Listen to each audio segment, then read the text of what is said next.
Bom dia, irmãos. Eu preferi seguir aqui o mesmo texto que os irmãos estão estudando na revista, o assunto, porque não faz assim uma lacuna na sequência dos assuntos que os irmãos estão estudando. Então, nós vamos realmente considerar aqui o mesmo texto que foi lido do capítulo 17 de João. E eu não sei se a gente vai conseguir, eu vou tentar fazer aqui um estudo expositivo. O estudo expositivo é aquele que você vai andando versículo a versículo, expondo a palavra de Deus simplesmente. E não sei se a gente vai conseguir os 26 versículos, mas a gente vai caminhar aqui. Então, se a irmã puder, cada versículo que eu citar aqui, colocar na tela, a gente vai acompanhando aqui, vocês vão acompanhando versículo a versículo, tá bom? Então, no versículo 17, no capítulo 17 de João, é referida aqui a oração sacerdotal. O Senhor Jesus está orando ao Pai em nome dos seus discípulos. Ele conhecia a sua partida, que seria iminentemente, e pede a Deus, ali na sua oração, ele pede a proteção, a unidade, ele pede a santificação de Deus para os seus seguidores. E Jesus, ele ora também pela unidade daqueles seguidores, também daqueles que viriam a segui-lo.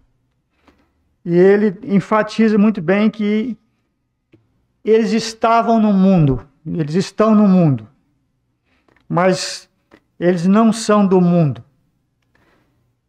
E ele também ora pelo futuro daqueles que viriam a crer nele. A gente vai tentar falar sobre isso também, desejando que esses também possam estar unidos com Deus. Então, esta oração do Senhor Jesus Cristo, esse capítulo é uma oração profundamente íntima e teológica, no qual o Senhor Jesus expressa o seu amor, o seu cuidado pelos seus discípulos e confiando ao Pai todo o cuidado dos discípulos.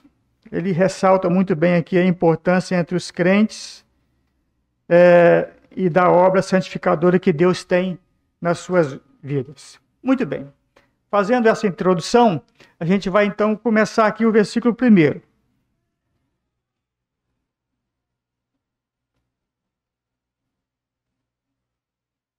Não sei se está na mesma tradução lá, mas eu vou lendo aqui e vocês vão acompanhando. Jesus falou assim, e levantando seus olhos ao céu, disse: Pai, é chegada a hora. Glorifica teu Filho, para que também o teu Filho te glorifique a ti. A hora era chegada.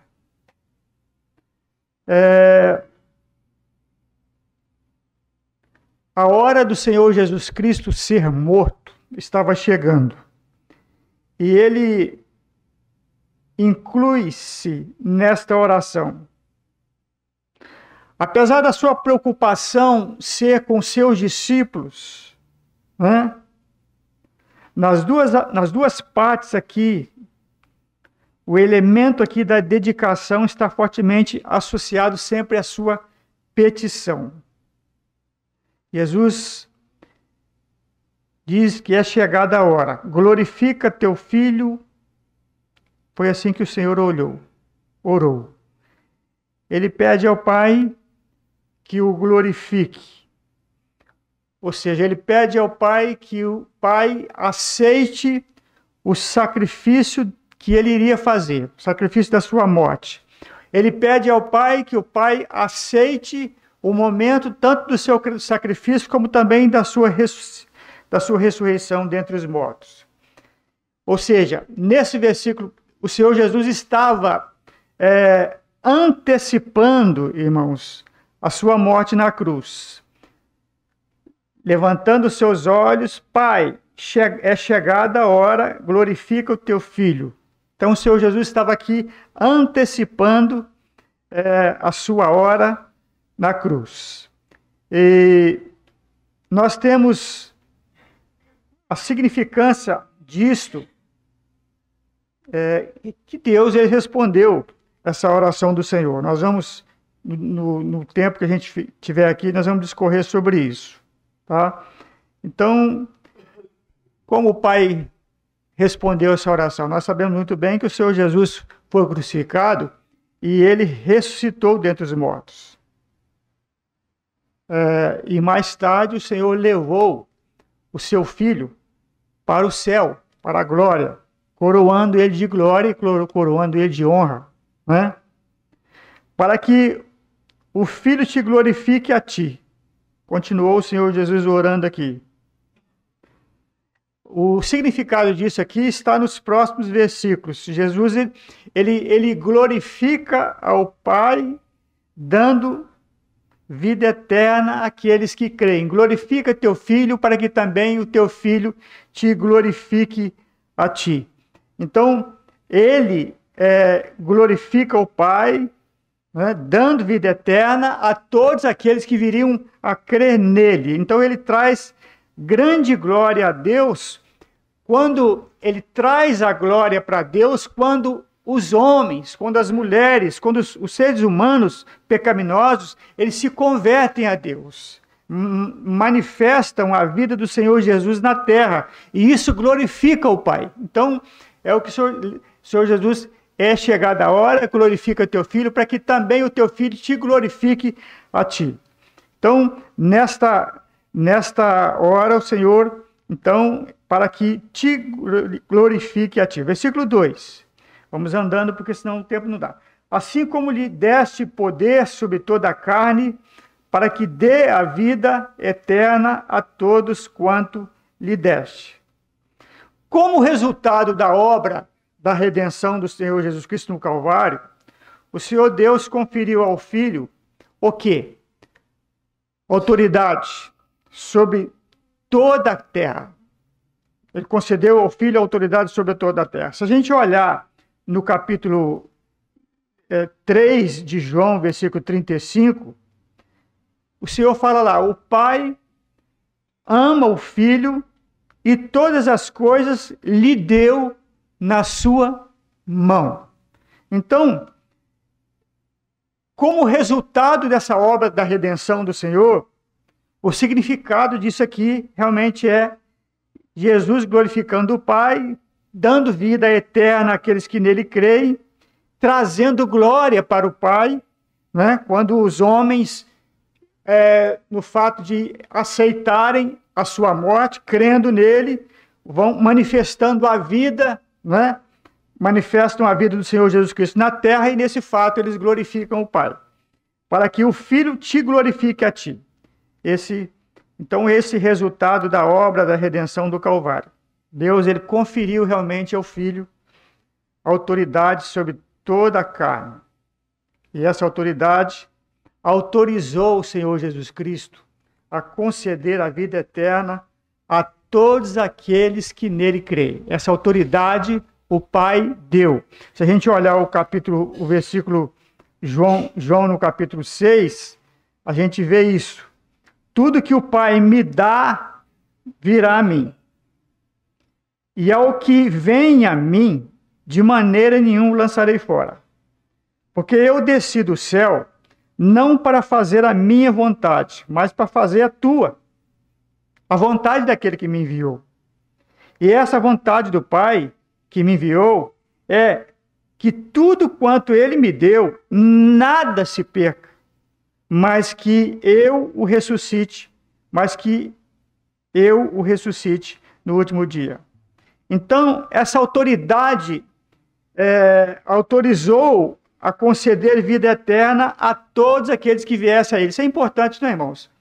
O Senhor, dotado dessa autoridade pelo Pai, no ministério dele, na sua morte, na sua ressurreição, ele foi dotado de autoridade pelo Pai para dizer: é-me dado autoridade e todo aquele que vier a mim, todo aquele que crer em mim, terá a vida eterna. Uma autoridade dada por Deus. Então, vamos lembrar bem que Deus, ele oferece a salvação a qualquer um que receber o Senhor Jesus Cristo.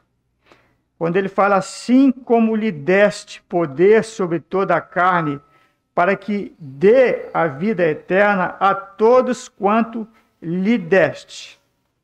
Vamos lembrar bem, a todos quanto lhe deste. Ou seja, Deus, vamos enfatizar uma coisa aqui, que é perigoso descambar aqui para um ensino que é paralelo a isso aqui.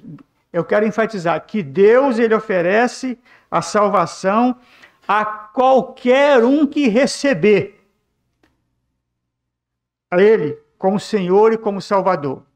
Eu estou aqui saindo de uma linha, vou dizer assim, de uma linha calvinista. Eu estou saindo da linha calvinista, porque a linha calvinista pega esse ponto aqui, dizendo que já tem pessoas que Deus já programou para ser salvo.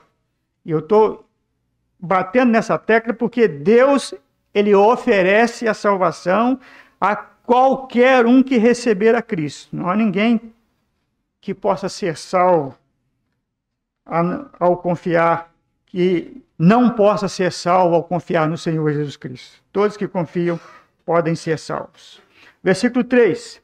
E a vida eterna é esta, que te conheçam a ti só, por único Deus verdadeiro, e a Jesus Cristo, a quem enviaste. Aqui nós temos uma explicação muito simples de como a vida eterna ela é obtida. Como? Por conhecer Deus e Jesus Cristo. Que te conheçam a ti por único Deus verdadeiro. Vamos destacar bem isso aqui. Que conheçam a ti como o único Deus verdadeiro. O único Deus pessoal. O único Deus vivo. Aqui é um contraste igualmente com o ensinamento do politeísmo pagão, né? De vários deuses. Um contraste com o naturalismo filosófico, um contraste com o panteísmo místico, né? De vários deuses. Paulo lidou com isso aí quando ele escreveu aos Colossenses. O Senhor está falando aqui que te conheçam a ti como o único Deus verdadeiro, tá? Ele estava praticamente quase mostrando assim, é um contraste com os ídolos que não são deuses, um contraste com os ídolos que não são genuínos de maneira alguma. A salvação é essa, que te conheçam a ti como o único Deus verdadeiro. Essa justa posição aqui, que o Senhor Jesus Cristo faz aqui, né? De Jesus Cristo com o Pai, a vida eterna é essa, que te conheço a ti só, por único Deus verdadeiro, e a Jesus Cristo a quem enviaste. Essa justa posição aqui do Senhor, né? Ele se colocando aqui com o Pai, uma prova da implicação da divindade do Senhor Jesus Cristo aqui, nessa obra salvadora. O conhecimento de Deus e o conhecimento de uma criatura, quando no plano da salvação o Senhor Jesus está colocando tanto o Pai como Ele. O conhecimento, muitas vezes, que uma pessoa tem de Deus e o conhecimento de uma criatura, não pode surgir desse conhecimento, dessa crença num Deus e numa criatura, não pode surgir uma vida eterna. Enquanto que o conhecimento de Deus, a crença em Deus e no Senhor Jesus Cristo, o qual ele está falando aqui, aí sim surge a vida eterna. A vida eterna é esta, que te conheçam a ti por único Deus verdadeiro e a Jesus Cristo a quem enviaste. Então, essa justa posição aqui de Jesus Cristo com o Pai. Interessante como quando vemos que pessoas dizem que creem que Deus existe, e a Bíblia vai falar que até os demônios creem que Ele existe e estremecem. apenas crer que existe um Deus soberano não salva ninguém. Tem que ser crer também em Jesus, né? É a fé salvadora, né? A fé, todos podem exercer fé, mas se você encontrar um ébrio na rua e perguntar a ele se ele crê em Deus, ele está sujeito a falar que crê em Deus. Mas não é a fé que salva. A fé salvadora é essa que o Senhor Jesus está falando aqui. Não é? Então, esse verso 3 aqui não significa que Jesus, quando ele fala aqui, deixa eu só destacar uma outra coisa aqui. A vida eterna é esta, eu vou sempre ser repetitivo. A vida eterna é esta, que te conheçam a ti, por único Deus verdadeiro, e a Jesus Cristo, a quem enviaste. Isso não está significando aqui que Jesus não é Deus verdadeiro. Eu só destacando aqui porque alguém pode inserir alguma coisa dentro do texto. Não está falando que Jesus não é verdadeiro. O fato de que o seu nome ele é mencionado junto com o Pai, junto com Deus e Pai, como fonte da única vida eterna, está significando aqui que eles são iguais nesse aspecto. Tá? Então aqui o Senhor se chamou de... Interessante que ele aqui... e a Jesus Cristo a quem enviaste. O próprio Senhor se denominando aqui a Jesus Cristo. Interessante aqui que o Senhor se chamou de Jesus Cristo, quer dizer que o Messias, né? E é um versículo que refuta muito veemente a acusação de que alguém faz de que Jesus nunca se denominou Messias. Esse versículo aqui é prova cabal de que o próprio Senhor Jesus se denominou como a Cristo como significado do Messias. Ele é realmente o Messias. Bom, muito bem, o versículo 4. Eu glorifiquei-te na terra, tendo consumado a obra que me deste a fazer. A obra que me deste a fazer. É muito importante preservar isto aqui, né? Essa obra não era uma obra, tudo aquilo, os milagres, a ressurreição, que ele ressurgindo pessoas, ele não está falando aqui dessas obras que ele tinha feito. Ele está falando aqui da consumação de uma obra, não é? Uma obra terminada, ou seja, ele está falando aqui da morte dele, que deveria acontecer. Então, enquanto ele estava proferindo essas palavras aqui, ele já falava como se ele já tivesse sido morto. Ele já falava como ele já tivesse sido sepultado. Ele já falava como ele já tivesse sido ressuscitado. Ele tinha glorificado o Pai, sim, por sua vida, por tudo aquilo que ele fez, por sua vida impecável, ele tinha glorificado o Pai, por seus milagres, por seu sofrimento, por sua morte e por sua ressurreição. E ele tinha consumado essa obra que o Pai lhe tinha confiado para fazer, né? Glorifiquei-te na terra, tendo consumado a obra que tu me deste a fazer. Um escritor chamado Riley, ele diz o seguinte, que a crucificação do Senhor trouxe glória ao Pai. Glorificou a sua sabedoria, glorificou a sua fidelidade, a sua santidade e o seu amor. Mostrou o sábio, a crucificação do Senhor Jesus mostrou a sabedoria de Deus, providenciando um plano pelo qual ele poderia ser justo e ainda sendo justificador do pecador. Mostrou também a fidelidade do Pai em guardar a sua promessa de que a semente da mulher feriria a cabeça da serpente.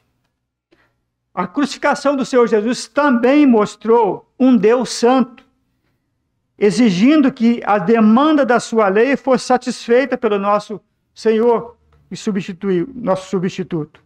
A crucificação também mostrou um Deus de amor que providenciou um tão grande mediador, um tão grande redentor e um tão grande amigo para o homem. Então, a crucificação, eu glorifiquei-te na terra, tendo consumado a obra que me deste a fazer. A crucificação do Senhor Jesus, ela trouxe glória ao Pai e ela trouxe glória ao Filho. Glorificou a sua compaixão, a sua paciência, o seu poder. Ele mostrou muito compassivo ao morrer por nós. Então, eu poderia falar aqui muita coisa, que essa glorificação, eu glorifiquei-te na terra. Ele glorificou tanto ao Pai, como glorificou ao seu feito, através da sua morte lá na cruz. Tá? Versículo 5.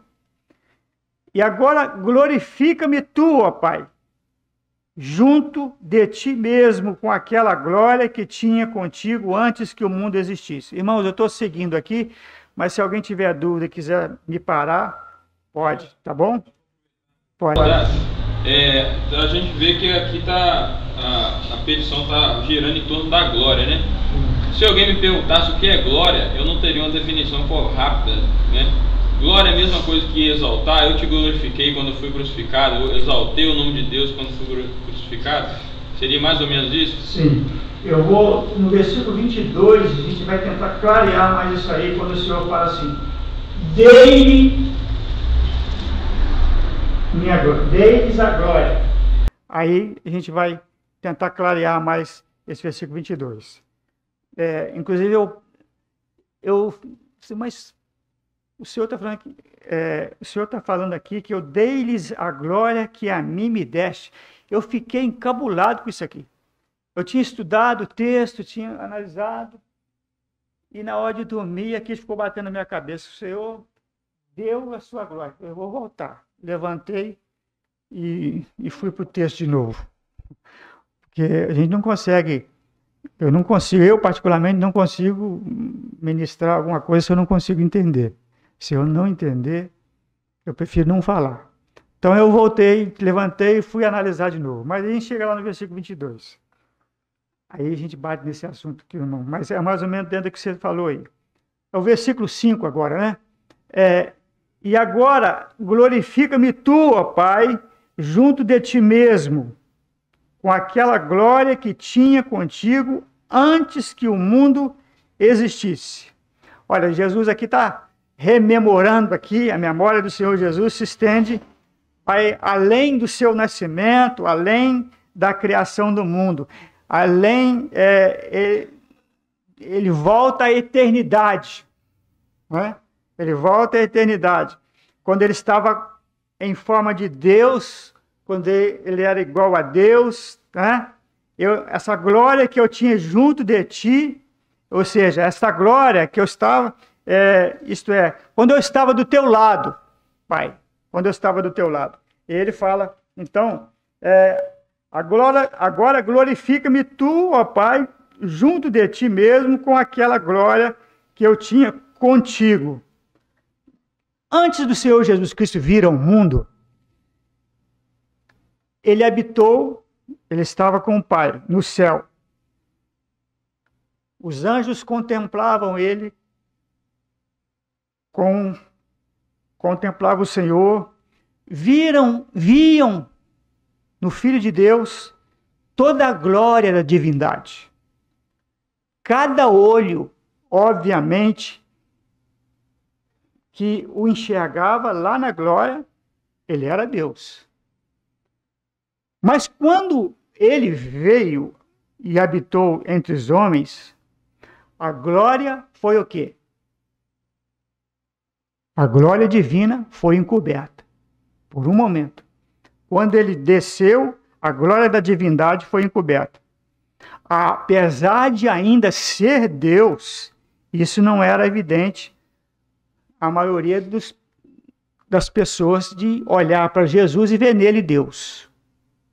Até agora, lá, por isso que a sua divindade foi encoberta, apesar de ele ser Deus. Eles o viram apenas como... O que eles viam? Eles viam apenas um homem, um filho do carpinteiro. E aqui o Senhor está orando para que a manifestação visível da sua glória no céu fosse o quê? Restaurada. Agora glorifica-me tu, ó Pai, junto de ti mesmo, com aquela glória que tinha contigo. O Senhor está pedindo restauração dessa glória que ele tinha junto com o Pai. Veja bem que é uma oração sacerdotal, irmãos. É uma oração entre o Filho e o Pai. Tá? Versículo 6. Bom, agora o Senhor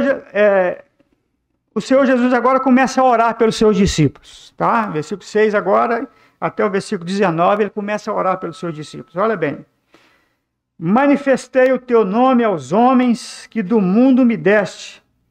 Eram teus e tu os deste e guardaram a tua palavra.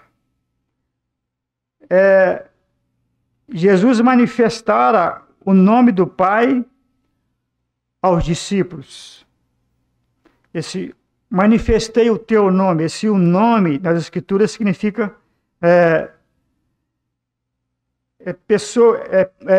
a pessoa, os seus atributos, o seu caráter. Manifestei o teu nome aos homens. Cristo aqui está afirmando claramente a verdadeira natureza do Pai. E os discípulos foram dados do mundo ao Pai. Se a gente olhar no versículo 37, do capítulo 6 de João, tudo que o Pai me dá virá a mim, e ao que vem a mim, de maneira nenhuma lançarei fora. Então, eles foram separados, esses discípulos foram separados do grande número de descrentes da humanidade e colocados à parte para poder pertencer a Cristo. Todo que o Pai me dá, virá a mim, e o que vem a mim, de maneira nenhuma lançarei fora. Todos esses discípulos foram separados do mundo. Todo que o Pai me dá, virá a mim. Então, nós temos aqui esse grande número de descrentes também da humanidade e colocados à parte para pertencer ao Senhor Jesus Cristo. Há alguém que disse, se a gente entrar pelo campo do calvinismo aqui, alguns consideram que já tinham aqui sido eleitos antes que o mundo existisse. Tudo bem, se a gente for por essa linha que tinham sido eleitos, a eleição de Deus é algo da sua presciência, né?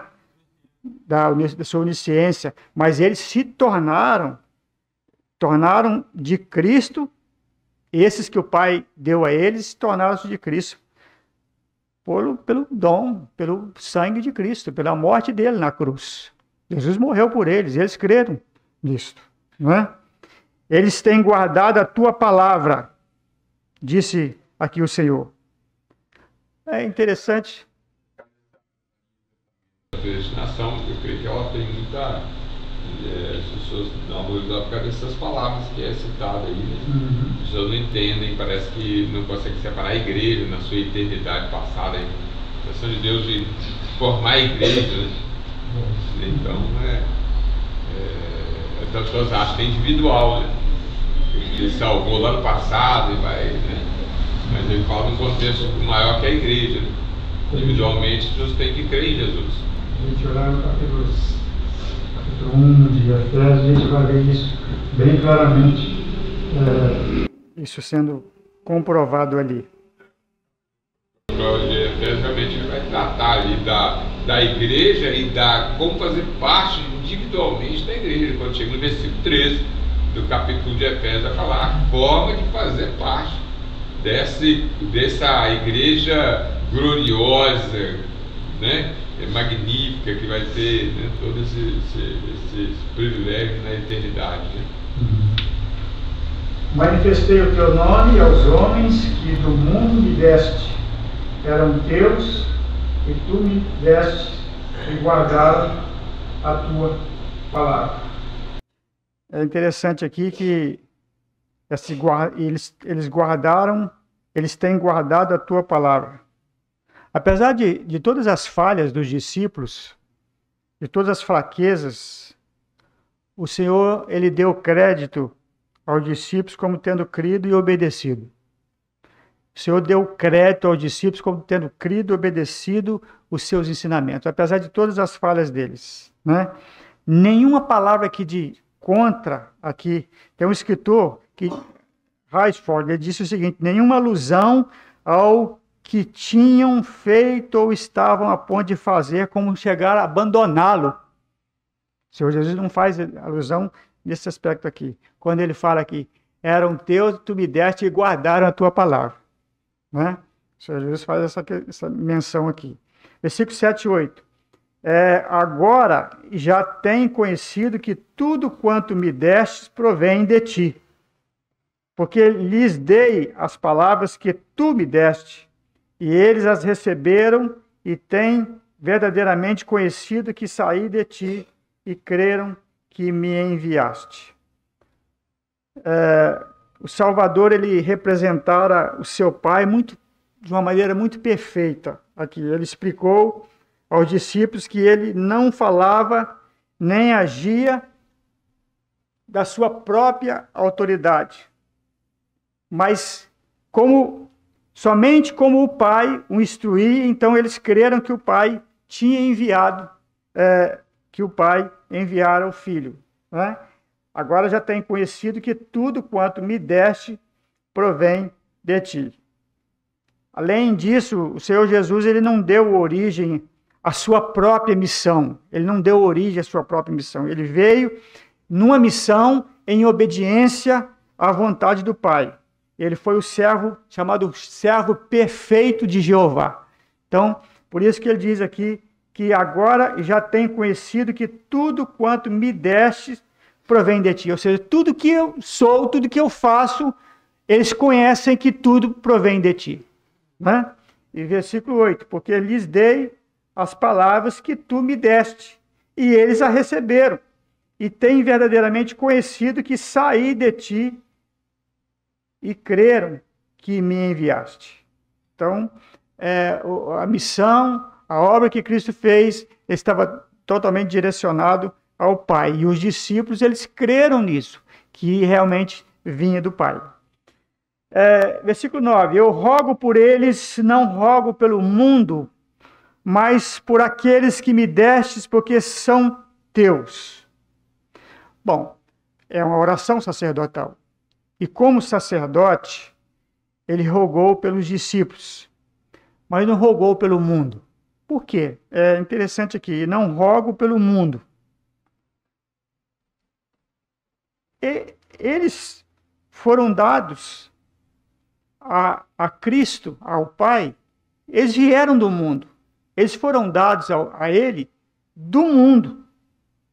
E eles já haviam sido transformados no exato oposto ao mundo. Eles não eram do mundo mais.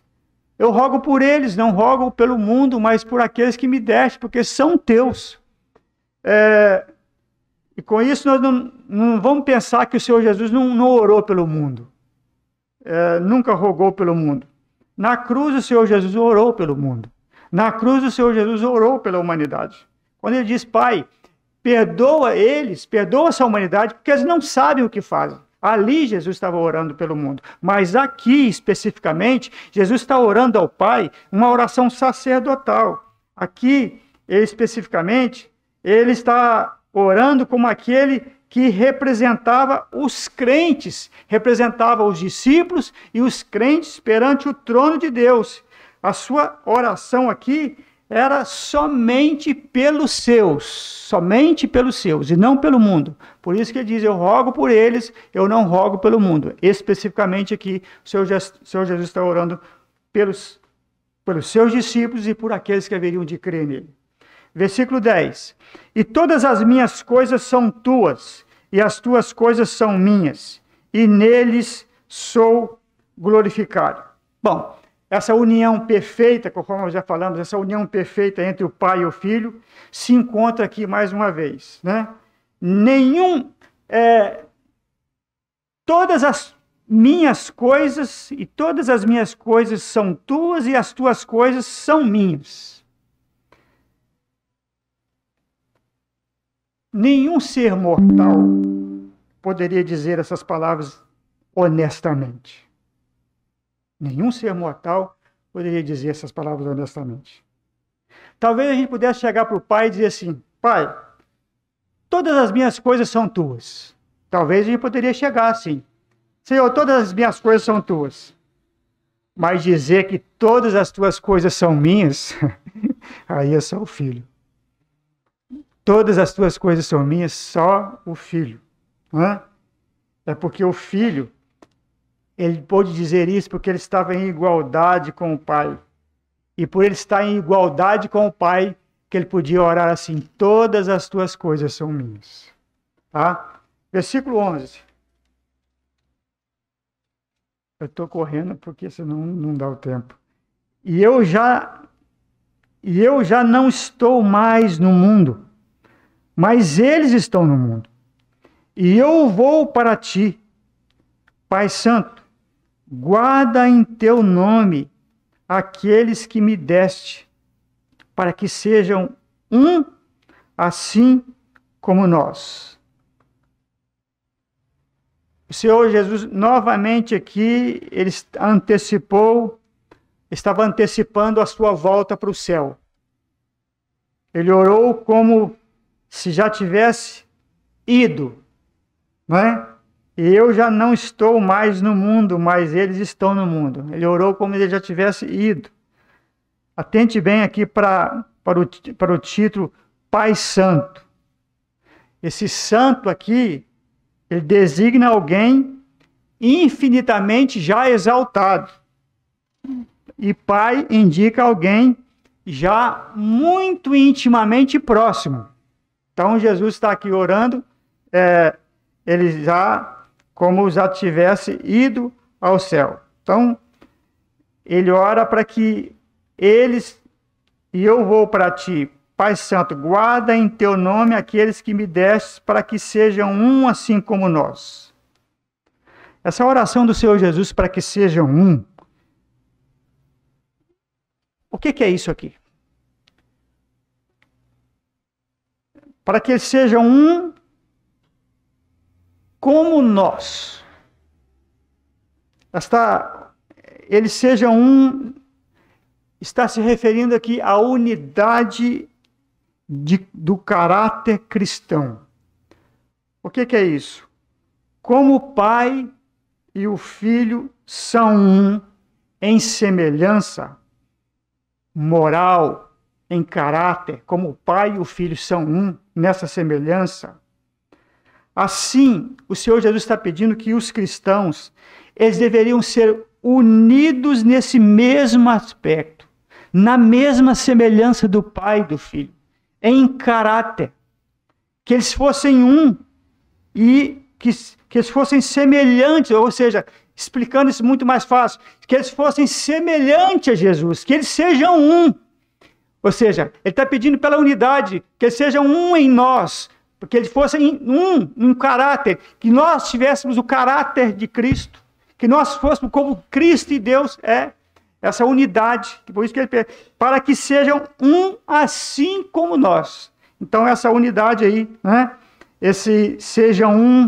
Essa unidade de caráter cristão, que eles sejam um em nós, como o Pai e o Filho são um, na mesma semelhança moral, enfim, ele está pedindo essa unidade, que os cristãos sejam um nessa unidade, como ele e o Pai são, cresçam nessa unidade, nesse caráter, nessa unidade dele.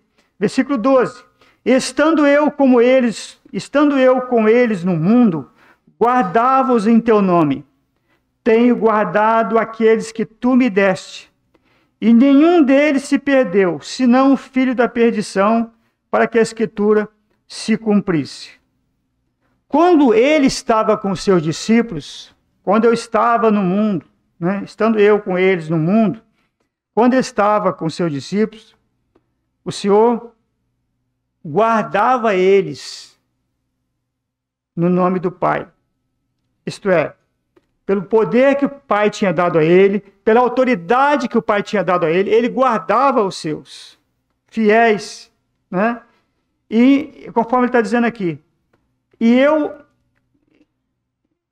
estando eu com eles no mundo, guardava-os em teu nome, tendo guardado aqueles que tu me deste, nenhum deles se perdeu. Ou seja, a autoridade da guarda de Cristo sobre os dele, nenhum deles se perdeu.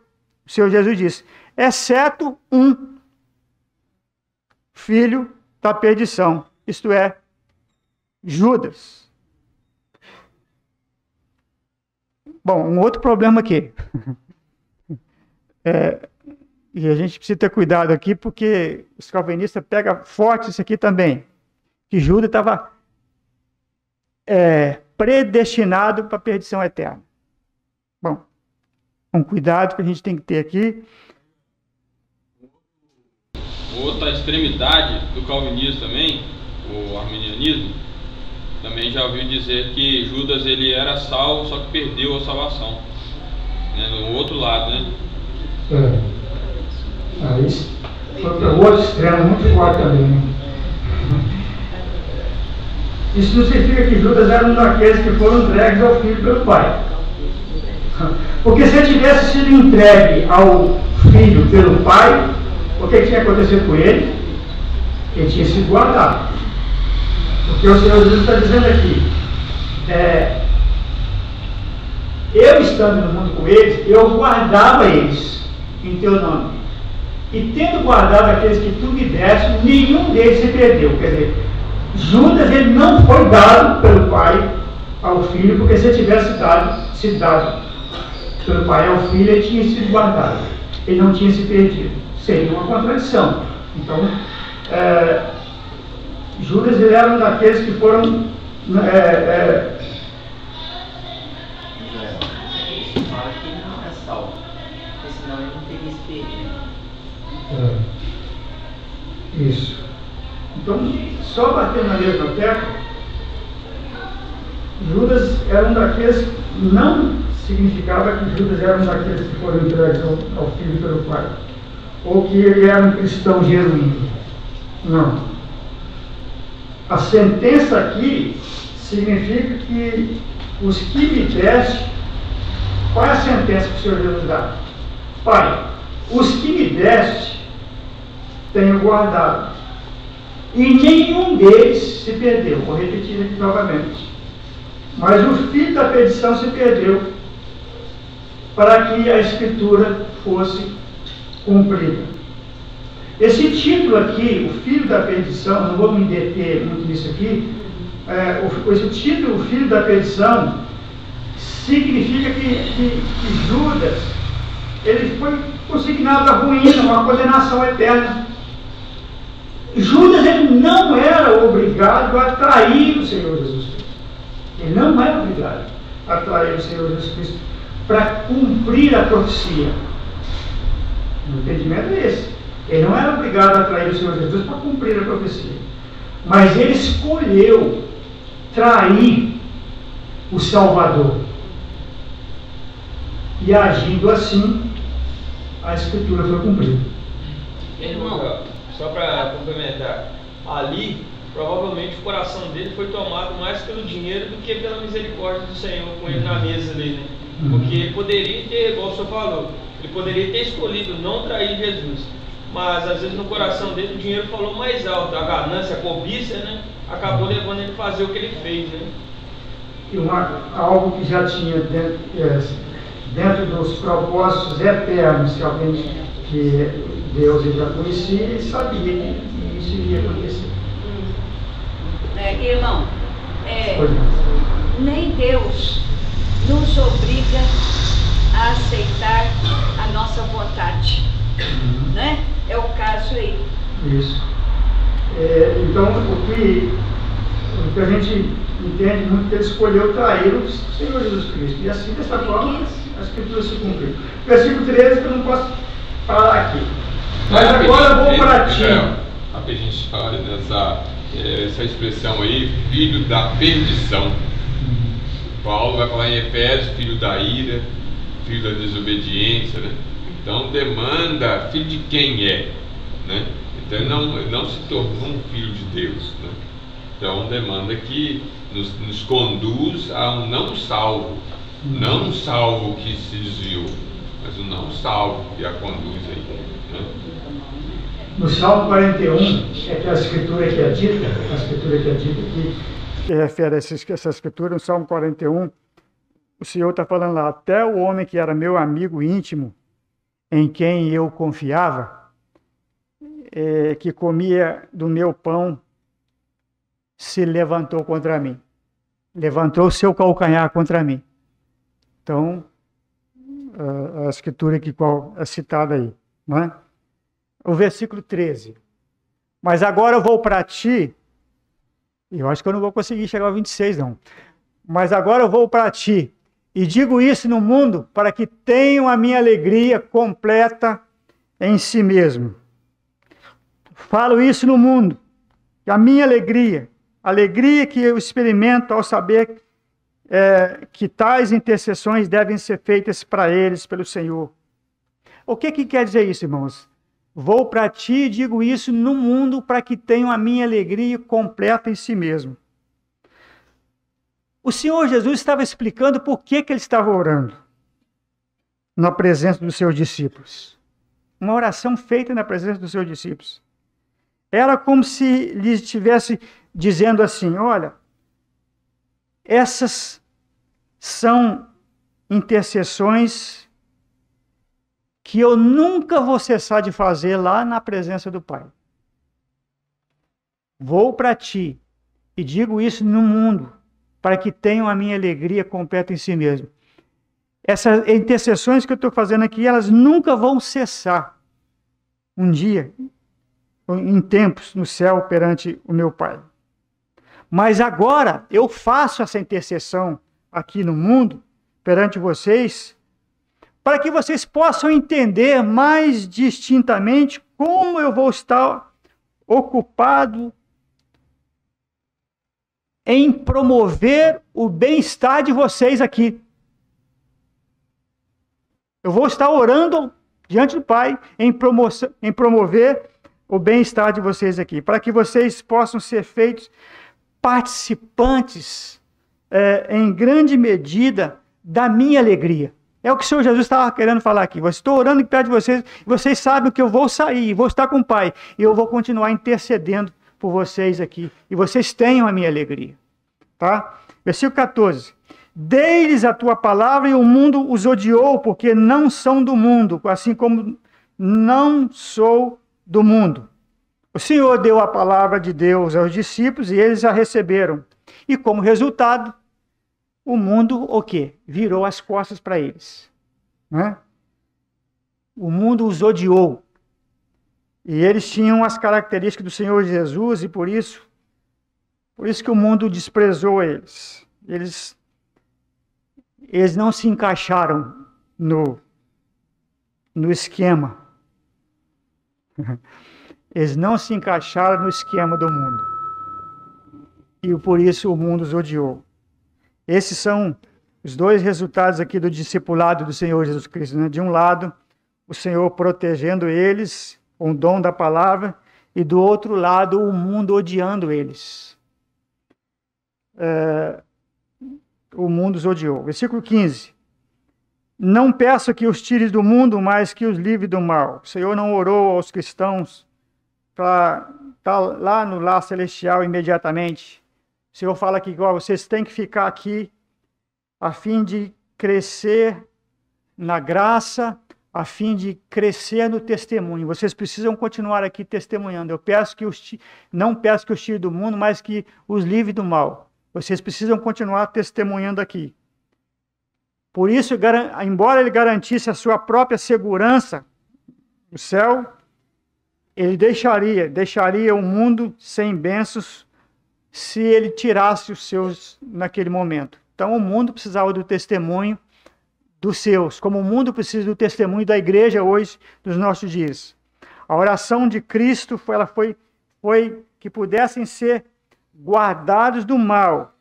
Ou seja, não foi uma oração de escapismo. Senhor, que eles precisam escapar desse mundo. Não, foi uma oração de preservação. O Senhor pede preservação para os seus discípulos, enquanto eles estivessem aqui e precisavam dar o testemunho que precisavam dar. Né? Irmãos, o versículo 16. Não são do mundo, como eu do mundo não sou. Os cristãos não são do mundo. A igreja não é do mundo. A igreja é eclésia, tirada do mundo. Os cristãos não são do mundo, como também Cristo não era do mundo. Devemos lembrar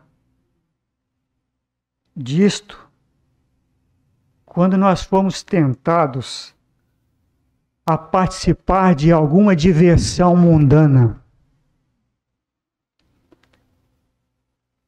Ou às vezes, falar bem baixinho, ou às vezes entrar em alguma associação mundana que o nome de Jesus não é bem-vindo. Devemos lembrar disso. Jesus está falando assim, eles não são do mundo, como eu do mundo não sou. Versículo 17. Santifica-os na tua verdade, a tua palavra é a verdade. Santificar significa colocar à parte, reservar, não é? A palavra de Deus, ela tem um efeito santificador aí no cristão. E quando se busca a palavra de Deus, obedecer a palavra de Deus, os cristãos, então, eles são reservados como vasos apropriados para o mestre, não é? Exatamente isso que o Senhor Jesus desejava aqui.